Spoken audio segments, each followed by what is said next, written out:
Hello friends, तैयारी साथ साथ चैनल में आपका स्वागत है। अगर आप हिंदी टीजीटी पीजीटी की तैयारी कर रहे हैं तो चलिए साथ साथ हम तैयारी करते हैं। इसके पहले हमने हिंदी भाषा का उद्भव एवं विकास, उसके बाद हमने हिंदी साहित्य का काल विभाजन एवं नामकरण, हिंदी साहित्य लेखन की परंपरा, ये टॉपिक हमने डिस्कस कर लिए। अब हम डिस्कस करेंगे आदिकाल के बारे में। फ्रेंड्स, अगर आपको ये वीडियोस पसंद आ रही है तो प्लीज़ लाइक शेयर कमेंट ज़रूर कीजिए और चैनल को सब्सक्राइब कीजिए, जिससे कि ऐसी ही आपको वीडियोस और मिलती रहे। आज हम आदिकाल के बारे में डिस्कस करेंगे। आदिकाल का जो सर्वमान्य समय है 1000 ईस्वी से लेके 1350 ईस्वी तक है। हम इसमें बेसिक से जो छोटे छोटे प्रश्न बनते हैं वो भी हम साथ लेके चलेंगे, क्योंकि कई बार ऐसा होता है कि हम इम्पॉर्टेंट क्वेश्चंस को ज़्यादा तवज्जो देते हैं, जिसकी वजह से बेसिक क्वेश्चंस हमसे छूट जाते हैं और कई बार पेपर इतना आसान आता है फिर भी हम उसको नहीं कर पाते, क्योंकि हमने कॉन्सेप्ट तो क्लियर कर लिया लेकिन छोटी छोटी चीज़ें हमसे छूट जाती है। चलिए फ्रेंड्स, शुरू करते हैं। तो आज का हमारा पहला प्रश्न बनता है, हिंदी साहित्य का आदिकाल आचार्य रामचंद्र शुक्ल के अनुसार इसका समय पूछा जा रहा है क्या है। तो विक्रमी संवत 1050 से संवत 1375 तक है। किसके अनुसार? रामचंद्र शुक्ल के अनुसार। देखिए, इन्होंने संवत में दिया है, विक्रमी संवत में दिया है, तो 1050 से लेके 1375 तक है। हमारा दूसरा प्रश्न बनता है, रामचंद्र शुक्ल ने आदिकाल किनके समय से कब तक माना है। तो रामचंद्र शुक्ल जी ने महाराज भोज से हमीर देव के समय तक आदिकाल का समय माना है। अब हमारा तीसरा प्रश्न है, डॉक्टर राम कुमार वर्मा ने आदिकाल का समय माना, कब से कब तक माना? 8वीं शती से 14वीं शती तक। ठीक है। अब हमारा अगला प्रश्न है, आदिकाल में धार्मिक दृष्टि से कितने संप्रदायों का विशेष प्रभाव परिलक्षित होता रहा है। मतलब आदिकाल में जो धार्मिक दृष्टि से कितने संप्रदाय थे जिनका विशेष प्रभाव था। तो कौन कौन से थे? सिद्ध संप्रदाय था, नाथ संप्रदाय और जैन संप्रदाय। ठीक। अब हमारा अगला प्रश्न है, किसके अनुसार हिंदू कला के अत्यंत उच्च सोपान पर पहुंच चुके थे। किसके अनुसार? ये जब अल-बरूनी भारत की यात्रा पर आया था तब उसने हिंदुओं के बारे में ये बात कही थी।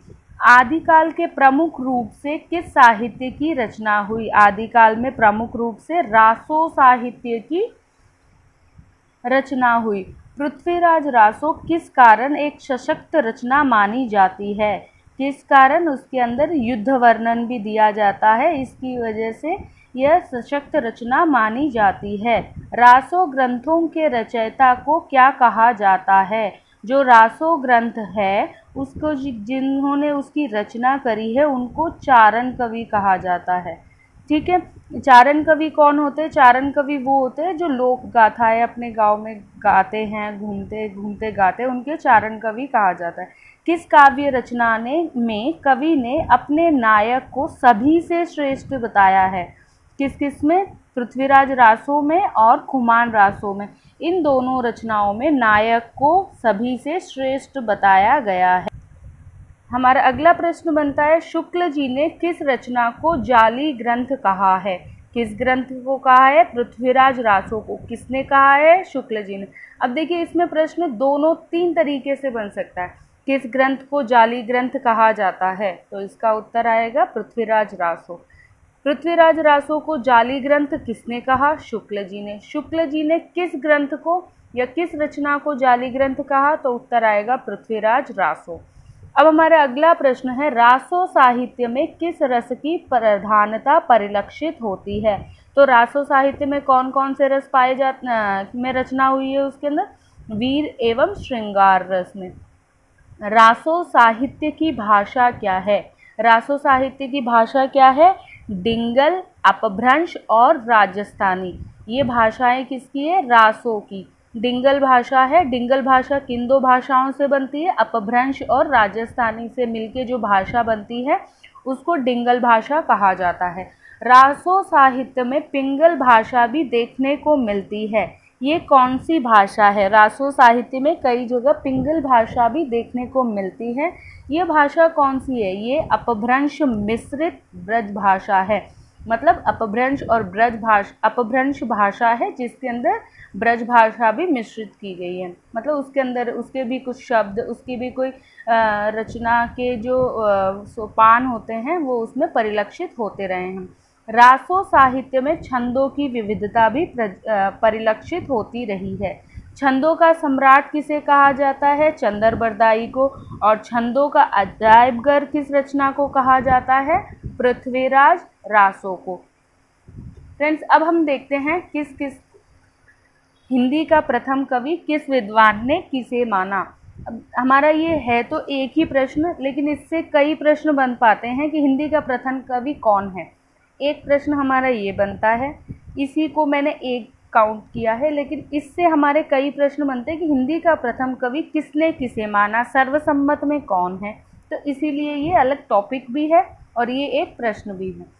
अब हमारा पहला हिंदी का प्रथम कवि में सबसे पहले राहुल सांकृत्यायन ने प्रथम कवि किसे माना है? किसे माना है? सरहपा को माना है। सरहपा का समय क्या माना गया है? 7वीं शताब्दी। किसने? राहुल सांकृत्यायन ने। शिवसेन सेंगर ने किसे प्रथम कवि माना है? पुष्प या पुंड, ठीक है, उनको माना है। पुंड का समय क्या है? 7वीं शती। डॉक्टर गणपति चंद्रगुप्त के अनुसार प्रथम कवि कौन है? शालिभद्र सूरी। शालिभद्र सूरी का समय क्या है? 1184 ईस्वी।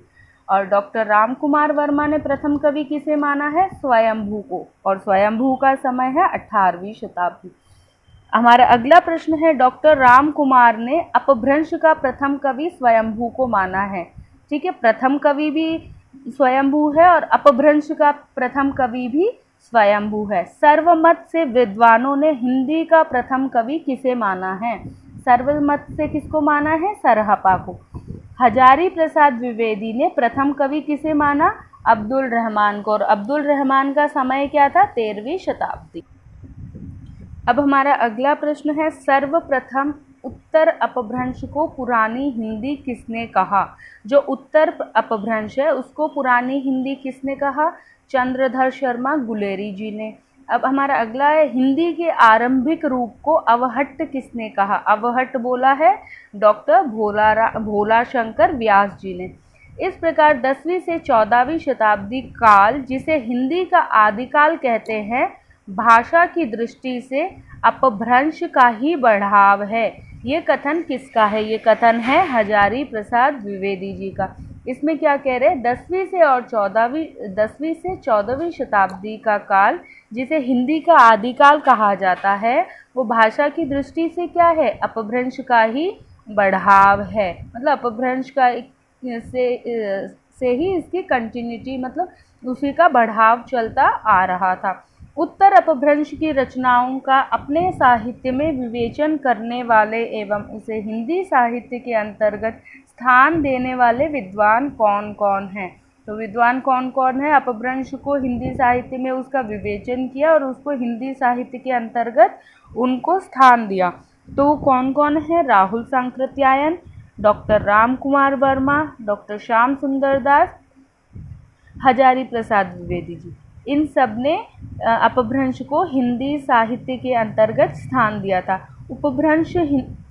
उत्तर अपभ्रंश क्या है? उत्तर अपभ्रंश आरंभिक हिंदी है। फ्रेंड्स, आज के लिए इतने ही प्रश्न हैं। अब कल से हम आदिकाल से जितने भी प्रश्न बनते हैं उसकी 3 या 4 वीडियो में उनको कंप्लीट करेंगे।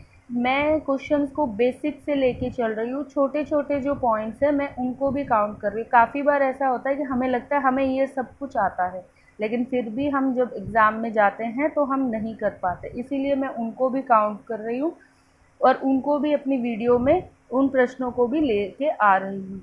तो फ्रेंड्स, अगर आपको ये वीडियो पसंद आती है तो इसको प्लीज़ लाइक, शेयर, सब्सक्राइब कीजिएगा चैनल को। धन्यवाद।